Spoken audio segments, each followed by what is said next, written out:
What's going on, guys? My name's Chris. You're watching Raising the Bar, and today we're going to be talking about getting rid of temptation. So when I talk about temptation, that word has a different meaning to all of us. When you think of temptation, do you think of maybe cheating on somebody? Do you think of cheating on your diet? Do you think about not being honest with yourself? What does that look like for you? Regardless of what that looks like for you, I want you to think about the level of temptation that you allow into your life. I'm going to use a very basic example when it comes to adhering to a strict diet. All right, and the way that I choose to eat, really, it's not really a diet, it's just how I eat. But there's certain snacks that I know if they're in the house, I'm going to eat them. So I reserve snacks specifically to one night of the week where I'll eat and enjoy the foods that I really like, and that's it. I push everything out. So that way, in the middle of the night, on a Monday night, I'm not creeping down to the kitchen, munching on Swiss rolls or whatever it is that I like. I do love Swiss rolls. But you got to realize that that temptation, if it's there, depending on what that catalyst is and what that temptation is for you, if it is too strong for you to resist, you need to get it out of your life. So sometimes that could be individuals in your life bringing temptation to you. So for instance, if you have a friend that loves to drink and you're trying to better yourself by not drinking and you hang out with that person and they're doing nothing but drinking, well, what do you think's going to happen? Now it's a real test, right? How bad do you want to stop drinking? Do you want it bad enough to where it could be in front of you and you can still say no? Or are you not at that level yet and you give in to temptation? Had you not put yourself in that situation, you would have never gave in to the temptation to begin with because you wouldn't be faced with that challenge. Now, there is something to be said for being able to endure that temptation and still saying no.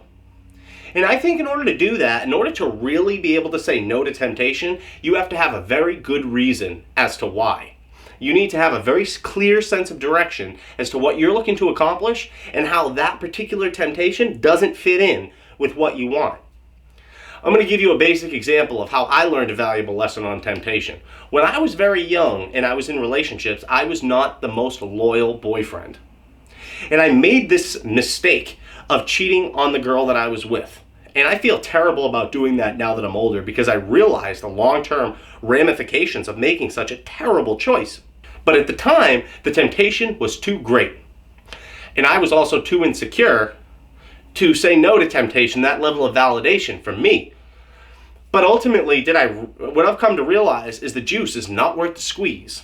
Because if you're in a situation where you do feel tempted to cheat on the person that you're with, what I want you to ask yourself, and what I failed to do, was question, is this person I'm with really the person that I want to be with?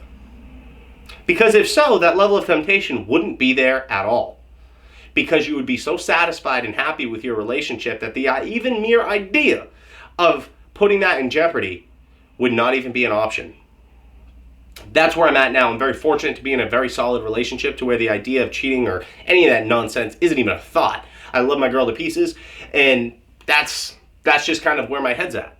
So that temptation, I made the mistake in the past. I realized the psychological and physical effects that it had on my prior relationships, and I vowed that I would never do that again. So I had to learn the hard way. Sometimes, as human beings, we do need to learn the hard way. It's like sticking our hand in a fire. Well, when you're a kid, you might do that, right? And then you get burned, and then you're like, all right, well, I don't do that again, right? Sometimes, though, we are stupid, and we'll keep doing it, expecting something different to happen. But there has to come a time where you sit down and you realize that clearly this approach isn't working and we have to pivot and we have to make changes. So sometimes that change is stripping that temptation altogether. So maybe it means not going out with the boys on a Friday night or a Saturday night. Could be different. But you got to realize that if that temptation is in your life and you can't say no, then you need to acknowledge that and you need to make changes accordingly. Ensure that you're crafting a life for yourself to where you understand and you're honest with yourself and you hold yourself accountable to your actions. And if you know yourself and you know you can't say no to something, don't bring it into your life at all. Because if you do, you're more than likely going to fail and you're going to feel bad about it and there's self-loathing and it's just a whole mess of a situation. So the moral of the story here, get rid of temptation that distracts you from where you want to go. Have a clean, clear-cut vision. Don't allow distractions to come in. Push out that temptation and embrace that positive direction that you're going in. Thank you so much, guys. I appreciate you watching the video. Feel free to comment, like, and subscribe. And as always, feel free to visit my website, RTBTransformations.com. Fitness coaching, personal development coaching. And with that, I am out of here. Make today great.